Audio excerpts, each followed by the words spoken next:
एक वन प्रदेश में एक बहुत बड़ा तालाब था। हर प्रकार के जीवों के लिए उसमें भोजन सामग्री होने के कारण वहाँ नाना प्रकार के जीव, पक्षी, मछलियाँ, कछुए और केकड़े आदि वास करते थे। पास में ही बगुला रहता था जिसे परिश्रम करना बिल्कुल अच्छा नहीं लगता था। उसकी आंखें भी कुछ कमज़ोर थी। मछलियाँ पकड़ने के लिए तो मेहनत करनी पड़ती है जो उसे खलती थी, इसलिए आलस्य के मारे वह प्रायः भूखा ही रहता था। एक टांग पर खड़ा यही सोचता रहता कि क्या उपाय किया जाए कि बिना हाथ पैर हिलाए रोज भोजन मिले। एक दिन उसे एक उपाय सूझा तो वह उसे आजमाने बैठ गया। बगुला तालाब के किनारे खड़ा हो गया और लगा आंखों से आंसू बहाने। एक केकड़े ने उसे आंसू बहाते देखा तो वह उसके निकट आया और पूछने लगा, मामा क्या बात है, भोजन के लिए मछलियों का शिकार करने की बजाय खड़े आंसू बहा रहे हो। बगुले ने जोर से हिचकी ली और भर्राए गले से बोला, बेटे बहुत कर लिया मछलियों का शिकार, अब यह पाप कार्य और नहीं करूँगा। मेरी आत्मा जाग उठी है, इसलिए मैं निकट आई मछलियों को भी नहीं पकड़ रहा हूँ। तुम तो देख ही रहे हो। केकड़ा बोला, मामा शिकार नहीं करोगे, कुछ खाओगे नहीं तो मर नहीं जाओगे। बगुले ने एक और हिचकी ली, ऐसे जीवन का नष्ट होना ही अच्छा है बेटे, वैसे भी हम सबको जल्दी मरना ही है। मुझे ज्ञात हुआ है कि शीघ्र ही यहाँ 12 वर्ष लंबा सूखा पड़ेगा। बगुले ने केकड़े को बताया कि यह बात उसे एक त्रिकालदर्शी महात्मा ने बताई है जिसकी भविष्यवाणी कभी गलत नहीं होती। केकड़े ने जाकर सबको बताया कि कैसे बगुले ने बलिदान व भक्ति का मार्ग अपना लिया है और सूखा पड़ने वाला है।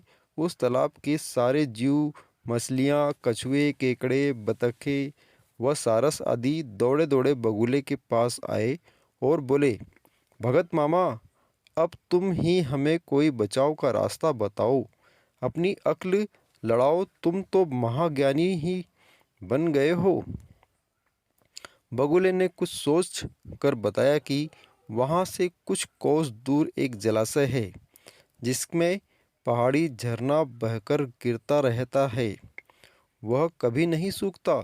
यदि जलाशय के सब जीव वहाँ चले जाए तो बचाव हो सकता है। अब समस्या यह थी कि वहाँ तक जाया कैसे जाए। बगुले भगत ने यह समस्या भी सुलझा दी। मैं तुम्हें एक एक करके अपनी पीठ पर बिठाकर वहाँ तक पहुँचाऊँगा, क्योंकि अब मेरा सारा शेष जीवन दूसरों की सेवा करने में गुजरेगा।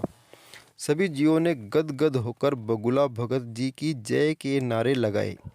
अब बगुला भगत के पौ 12 हो गई। वह रोज एक जीव को अपनी पीठ पर बिठाकर ले जाता और कुछ दूर ले जाकर एक चट्टान के पास जाकर उसे उस पर लटका कर मार डालता और खा जाता। कभी मूड हुआ तो भगत जी 2 फेरे भी लगाते और 2 जीवों को चट कर जाते। तालाब में जानवरों की संख्या घटने लगी। चट्टान के पास मरे जीवों की हड्डियों का ढेर बढ़ने लगा और भगत जी की सेहत बनने लगी। खा खाकर वह खूब मोटे हो गए। मुख पर लाली आ गई और पंख चर्बी के तेज से चमकने लगे। उन्हें देखकर दूसरे जीव कहते, देखो, दूसरों की सेवा का फल और पुण्य भगत जी के शरीर को लग रहा है। बगुला भगत मन ही मन खूब हंसता। वह सोचता कि देखो, दुनिया में कैसे कैसे मूर्ख जीव भरे पड़े हैं जो सबका विश्वास कर लेते हैं। ऐसे मूर्खों की दुनिया में थोड़ी चालाकी से काम लिया जाए तो मज़े ही मज़े हैं। बिना हाथ पैर हिलाए खूब दावत उड़ाई जा सकती है। संसार से मूर्ख प्राणी कम करने का मौका मिलता है। बैठे बिठाए पेट भरने का जुगाड़ हो जाए तो सोचने का बहुत समय मिल जाता है। बहुत दिन यही कर्म चलता रहा। एक दिन केकड़े ने बगुले से कहा, मामा तुमने इतने सारे जानवर यहाँ से वहाँ पहुँचा दिए, लेकिन मेरी बारी कब तक नहीं आई है। भगत जी बोले, बेटा आज तेरा ही नंबर लगाते हैं, आजा मेरी पीठ पर बैठ जा। केकड़ा खुश होकर बगुले की पीठ पर बैठ गया। जब वह चट्टान के निकट पहुंचा तो वहां हड्डियों का पहाड़ देखकर केकड़े का माथा ठनका।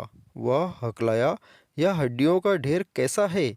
यह जलाशय कितनी दूर है मामा? बगुला भगत ठां ठां करके खूब हंसा और बोला, मूर्ख, वहाँ कोई जलाशय नहीं है। मैं एक एक को पीठ पर बिठाकर यहाँ लाकर खाता रहता हूँ। आज तू मरेगा। केकड़ा सारी बात समझ गया। वह सिहर उठा, परंतु उसने हिम्मत न हारी और तुरंत अपने जंबूर जैसे पंजों को आगे बढ़ाकर उनसे दुष्ट बगुले की गर्दन दबा दी और तब तक दबाए रखी जब तक उसके प्राण पखेरु उड़ गए। फिर केकड़ा बगुले भगत का कटा सिर लेकर तालाब पर लौटा और सारे जीवों को सच्चाई बता दी कि कैसे दुष्ट बगुला भगत उन्हें धोखा देता रहा। इस कहानी से क्या सीखे? ये कहानी भी हमें दो महत्वपूर्ण सीख देती है।